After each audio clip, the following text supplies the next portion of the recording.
أعوذ بالله من الشيطان الرجيم بسم الله الرحمن الرحيم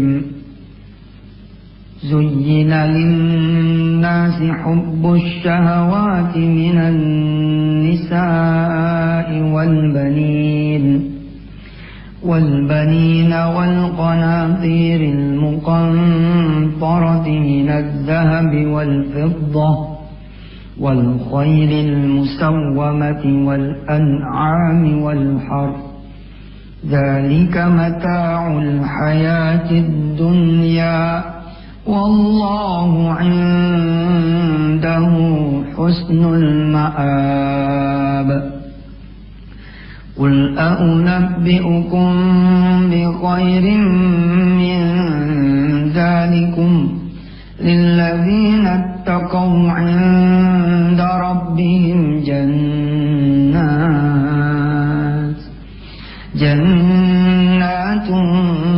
تجري من تحتها الأنهار خالدين فيها وأزواج مطهرة ورضوان من الله والله بصير بالعباد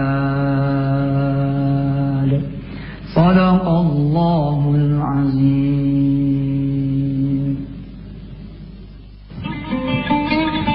Bismillahirrahmanirrahim. Assalamualaikum warahmatullahi wabarakatuh.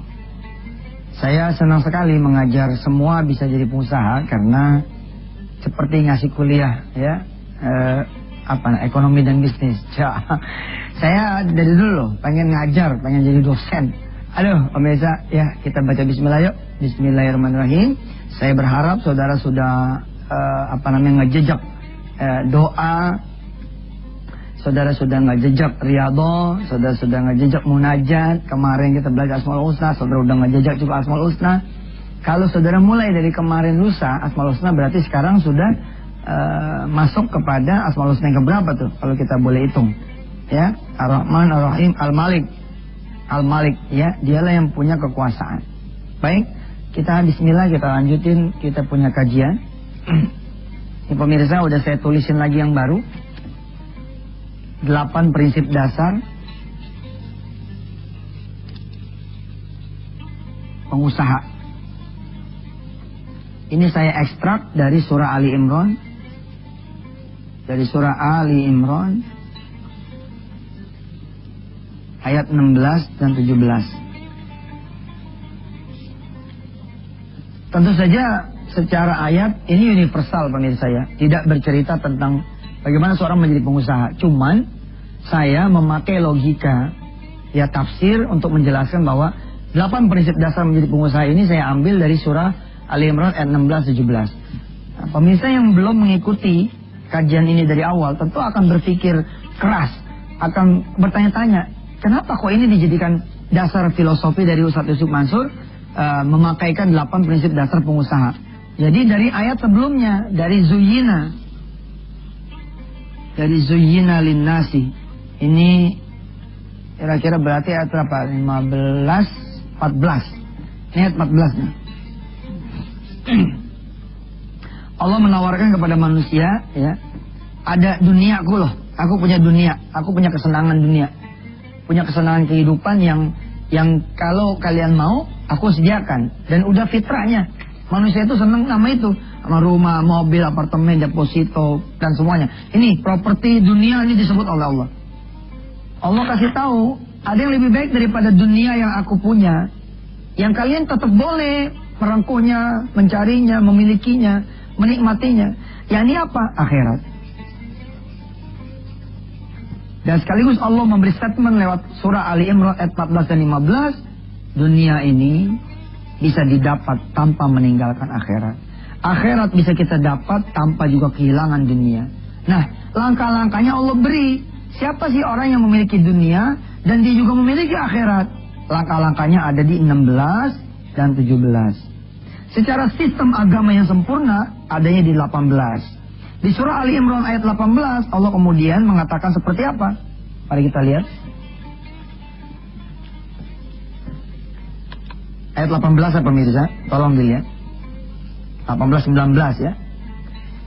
Syahidallahu annahu la ilaha illahu wal malaikatu wa ulul ilmi qa'iman bil qista. La ilaha illahu wal azizul hakim. Inna ad-dina 'indallahil Islam. Wa makhtalafa alladhina utul kitaba illa min ba'di ma ja'ahumul ilm. إلا من بعد ما جاءهم العلم بغيا بينهم ومن يكفر بآيات الله فإن الله سريع الحساب. Islam sebagai tata ya kehidupan yang sempurna, di mana mengandung juga dasar-dasar prinsip saudara menjadi pengusaha. Nih, akhirnya kemudian syahidallahu annahu la ilaha illahu. Dan kalau sistem tata kehidupan ini tidak dipakai oleh manusia, rugi saudara. Bagaimana seorang tukang es bisa mencetak untung sampai 20 juta misalkan? Gak kepikir namanya. Tukang es, ya Allah ya Karim, modalnya aja gak nyampe gopek, gak nyampe 500 ribu. How come? Bagaimana dia kemudian bisa mencetak billing sampai 20 juta ada dalam satu hari? Dalam kehidupan dia bisa seperti itu. Nih, syahidallah annahu la ilaha illahu. Ente punya keuntungan nggak mesti berdasarkan modal yang berapa, nggak mesti. Tapi kepercayaan saudara menjalanin ini yang kemudian bisa membuat Allah menjatuhkan kemudian keuntungan yang melebihi jauh daripada modal saudara. Coba kita suruh yang mau lewat dulu. Nanti kita akan bahas ya tentang kaidah yang kelima. Keenam ya, kaidah yang keenam yakni al-qanitina, yakni taat, supaya kemudian kita syahidallah bahwa memang Allah itu luar biasa, maha kaya, maha kuasa, maha menjatuhkan rezeki kepada siapa yang dia kehendaki. Tetap bersama Yusuf Mansur nanti di Wisata Hati Antv.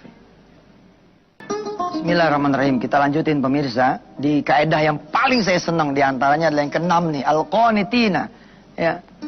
Saya yakin ya, kalau saudara punya track record, ya orang yang senang sholat berjamaah di masjid, pasti akan ketemu orang-orang kecil yang tidak peduli sama dagangannya, dia peduli sama masjid. Pasti suka ketemu dah. Ada orang begitu kita sholat, kita keduluan sama tukang semir. Saya kadang-kadang ya kalau ketemu yang begitu tuh, saya suka kasih duit. Ya. Pak, tolong doain saya Pak. Aduh Ustadz, masa saya yang doain Ustadz? Apa-apa, buktinya Bapak yang duluan ke masjid daripada Yusuf Mansur. Ya Pak Ustadz, doain dia, bla bla bla bla bla. Saya bilang, Ustadz, Pak ini buat rezeki di rumah ya. Karena saya takjub itu. Ada orang, nah kalau kemudian ritmenya dia, ini yang dimaksud dengan al-qanitina. Al-qanitina apa sih? Taat bos, taat. Ente jadi pengusaha, baru jadi calon aja udah nggak taat. Bagaimana ente bakal jadi pengusaha? Wah, bakalan dibebesin ya. Contoh. Klien ente ngomong begini, Pak kita mau ngelihat kondominium yang Bapak bangun. Atau Pak kita bawa pemodal nih buat kondominium yang Bapak mau bangun. Pemirsa doain ya, saya lagi mau bangun apartemen. Di pesantren saya lagi mau bangun 3 tower. Kan kita belajar jadi pengusaha kan. Saya juga berdoa dong. Saya berdoa sama Allah, ya Allah saya pengen nih punya apartemen. Saya pengen jadi pengusaha apartemen, di mana apartemen ini dibeli sama siapa? Sama orang-orang yang pengen dibangunin bangun malam, yang pengen sholat subuh berjamaah bersama para santri-santri penghafal Al-Quran. Nah, syaratnya sebenarnya sederhana. Allah bilang, ente taat. Kalau ente taat, ente bakal dicinta sama Allah. Tapi kita belum jadi pengusaha aja udah nggak taat.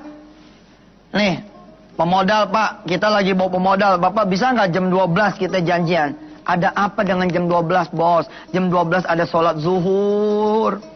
Allah nggak demen. Ente ketemu makhluknya mengabaikan sang khalik. Ente ketemu hambanya mengabaikan Allah sang pencipta. Nggak demen Allah. Belum ente berhasil, ente udah nggak taat-taat nih. Izin dan siap. Saya mau closing deal nih sama saya punya klien, sama saya punya nasabah. Jam berapa janjiannya? Jam 11. Sebagai pimpinan yang baik, pengusaha yang baik, owner yang baik, kita ingetin dong pasukan kita. Kalau nanti dia udah datang, terus berjalan nih, ya, closingan berjalan sampai jam 12 kurang seperempat, ajak customer ente ke Allah, ajak sholat berjamaah. Ini dia al-qanitin taat. Saya tidak mendetailkan ya, yang dimaksud dengan taat itu apa? Penuhin yang wajib, hidupin yang sunnah. Usahakan sholat tepat waktu, di awal waktu. Kalau perlu ente yang jadi owner, kalau perlu ente yang menjadi direktur, kalau perlu ente yang menjadi pemilik dari perusahaan ente yang azan. Allahu Akbar, Allahu Akbar. Waduh, di belakang supervisor pada ribut. Bapak udah sholat. Jangan sampai ente jadi bos yang dilaknat sama Allah. Apa kata dia? Sholat gampang deh, sholat nomor 2 deh. Kita rapat dulu nih. Sholat maghrib bisa dijamak kok. Ini namanya bos kacau nih. Yang begini punya nih, nggak ada konitinnya. Kalau udah nggak ada konitinnya, nggak ada hak lagi kita hidup. Emang kita ngapain sih di dunia ini buat ibadah? Kalau kita bisa konitin, bangun subuh, ke masjid jalan, waktu duha, kita duha, punya karyawan, kita giring dia ke masjid, kita giring dia baca Quran, yang belum bisa baca, kita suruh dia ajarin baca, belajar baca, dan seterusnya. Saya janji ya, cerita tukang es ya, makanya kita udahan aja dulu. Segmennya kita gedein di segmen yang ketiga, ya. Sampai ketemu pemirsa di segmen yang berikut, tetap bersama Yusuf Mansur di Wisata Tian TV. Alhamdulillah kita kembali lagi di Wisata Tian TV. Kita berdoa kepada Allah agar kita dikasih ilmu yang manfaat dan berguna. Amin. Saya menyarankan saudara menghafal surah Ali Imran ayat 14, 15, 16, 17, 18. 19. Nanti kalau ketemu saya pada saat off air benar-benar jadi dilaksanakan, apakah itu jalan santai, sepeda bareng, atau sekedar tausiah biasa, saya berharap di antara saudara ada yang kemudian mengacungkan tangannya. Ustadz, ya, ada apa? Saya mau setoran dong. Setoran apaan? Setoran surah Ali Imran, sudah hafal tuh. Saya jadi guru bangganya, minta ampun. Pemirsa, ya, kalau sudah al-qanitina, sudah ente taat, ya, kita aja nih jadi karyawan nih. Kita rajin, ya, nggak ada bolosnya, nggak ada makarnya, nggak ada nggak loyalnya. Terus kerjanya juga cakep. Di akhir tahun kita ada bonus. Nih lihat, ada tukang es nih. Dia rajin, sebelum subuh dia udah ke masjid, dia nyapuin masjid. Ya, dia ngepelin tempat wudhu, begitu sholat, datang waktunya azan, dia azan. Allahu Akbar, Allahu Akbar. Allah tuh ya yang punya dunia. Berpikirnya nggak kayak kita. Kita kan kalau modal kita gope, paling banter kita untung berapa sih? Iya kan? Kita cetak billing 1 juta dah. Itu 1 juta udah top banget loh, modal GoPay untung 1 juta. Rata-rata kalau modal GoPay kira-kira berapa yang normalnya? 10%, 20%-nya kan bangsa 600 apa 700. Kita nyimpen 200, 100 ribu. 100, 200 ribu. Tapi sama Allah logika dunia nggak berlaku. Diuji sama Allah dengan cuaca jebret, hujan bang. Tapi tukang esnya dikasih redo. Tukang es yang lain maki-maki tuh. Waduh, gua dagang es hujan lolo nih. Ini Tuhan kagak ngerti tukang es apa ya? Tapi tukang es yang satu ini, dia bilang, jangan ngomong begitu. Kita laku nggak laku bukan karena cuaca, tapi karena Allah. Mendingan lu banyakin tasbih. Banyakin sholawat, lagi hujan nih. Waktu hujan nih, doa nih dikabul. Iya sih, Ji, tapi nggak ada tapi-tapian, lagi hujan nih bagus. Yang satu ini dia... Terus begitu jam 11 seperempat, 11.30, 11.45, hujan lagi gede-gedenya, dia berangkat dari tepian jembatan. Teman-temannya satu profesi nanya sama dia, mau kemana bang? Udah mau zuhur. Hujan gede banget. Apa dah? Ada Allah di situ, sayang kalau kita nggak datang. Wah, dia begini model. Begini. Waduh, kalau ada yang begitu nih, ini calon orang kaya nih. Calon orang kaya. Tapi siapa yang begitu? Kita baru jadi pengusaha gedean dikit aja. Bukan gedean gede, gedean dikit. Capek dikit kita udah nggak ada ke masjidnya, nggak ada sunnahnya. Bahkan ada banyak pengusaha di negeri ini yang nggak kenal masjid kecuali Jumatan. Terjadi tuh. Sorenya si abang pulang. Di kantong duit cuma 5.000. Ya Allah. Alhamdulillah ada 5.000. Bisa dah buat beli pisang goreng sama singkong gitu. Begitu dia pulang, cara Allah macam-macam Ji. Cara Allah macam-macam. Baru selangkah, 2 langkah, 5, 10 langkah, alhamdulillah disenggol. Senggol sama apa ya? Sama pick up. Cengbuak jatuh. Dari belakang ada sedan mampir. Dia turun. Nggak apa-apa bang? Nggak apa-apa. Makanya jalan hati-hati, lihat-lihat. Ya emang ini salah saya. Kata si pick up sama si sedan ini, yuk kita bawa ke rumah sakit. Enggak, saya nggak apa-apa. Terus gimana nih dagangannya? Ya udah nggak apa-apa, udah begini nasi saya nggak apa-apa. Apa kata yang sedan belakang yang nggak ada judulnya? Kan yang nabrak yang pick up tuh. Tapi yang sedan berhenti. Apa kata si sedan? Ya udah Pak, saya ada rezeki buat Bapak. Kali aja ini bisa gantiin Bapak punya es yang hancur sore hari ini.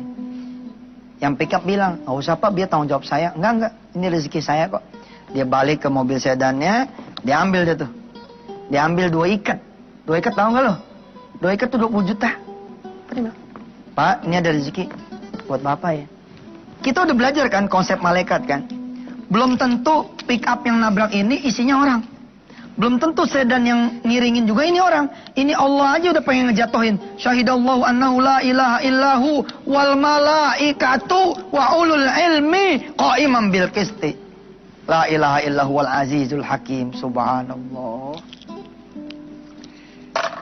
Al-Qanitina, saudara. Nah, kita tutup kajian kita. Jangan kita baca lagi ayatnya, pemirsa.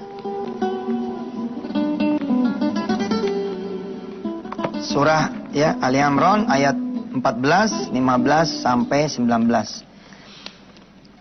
A'udzu billahi minasy syaithanir rajim. Zuyyina lin-nasi hubbus syahawati minan nisa'i wal banina wal qanatiril muqantarah minadz zahabi wal fiddah wal khaylil musawwamati wal an'ami wal harth. ذلك متاع الحياة الدنيا والله عنده حسن المآب قل أنبئكم بخير من ذلكم للذين اتقوا عند ربهم جنات تجري من تحتها الأنهار خالدين فيها وأزواج مطهرة ورضوان من الله والله بصير بالعباد الذين يقولون ربنا إننا آمنا فاغفر لنا ذنوبنا وقنا عذاب النار الصابرين والصادقين والقانتين والمنفقين والمستغفرين بالأسحار شهد الله أنه لا إله إلا هو والملائكة وأولو العلم قائما بالقسط لا إله إلا هو العزيز الحكيم إن الدين عند الله الإسلام وما اختلف الذين أوتوا الكتاب إلا من بعد ما جاءهم العلم بغيا بينهم ومن يكفر بآيات الله فإن الله سريع الحساب صدق الله العظيم. Sampai ketemu di pembahasan besok pemirsa. Pembahasan tentang al-munfiqina sebagai prinsip dasar yang ke-7, yakni sebagai seorang calon pengusaha atau seorang pengusaha atau siapapun dia profesinya, apapun pekerjaannya, hendaklah dia punya prinsip yang ke-7 ini, al-munfiqina, dia rajin kemudian bersedekah. Jazakumullah. Sampai ketemu lagi pemirsa di lain waktu. Mudah-mudahan saudara bukan cuma belajar, tapi mengamalkan apa yang kita pelajari bersama. Saya pun begitu. Bukan cuma saudara loh yang pengen jadi pengusaha. Saya pun pengen jadi pengusaha.